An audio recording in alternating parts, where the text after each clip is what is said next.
You can see the sort of thing that the police had to deal with. It was very difficult. They came in for some criticism at the time. And so they conducted this review, and as a result, they have decided that, yes, water cannon would have been quite a useful tactic to have at their disposal. But interestingly, they conclude in this report that they probably would not have used it in these particular riots last summer.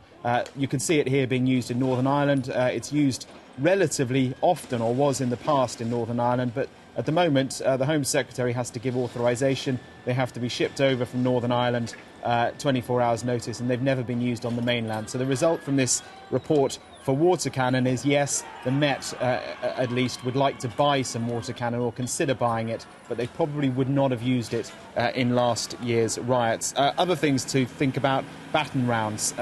They're used a lot on the continent. We saw them used to horrendous effect in the Middle East, in the rioting over there. They decided that they could have used them. In fact, in a couple of places, in Clapham, where I was during the riots, they did think of using them. They have got them. They are able to use them, but they didn't have the right amount of units on the ground to be able to use them. I think broadly one of the interesting things is whether or not it would have been effective. Certainly with water cannon, the people were moving around, the rioters were moving around so quickly that it would have kind of been a game of cat and mouse. And it's interesting that Sir Hugh Orde, who for a long time was the Chief Constable in Northern Ireland, he said in last year's riots, he said water cannon would not have been a good idea.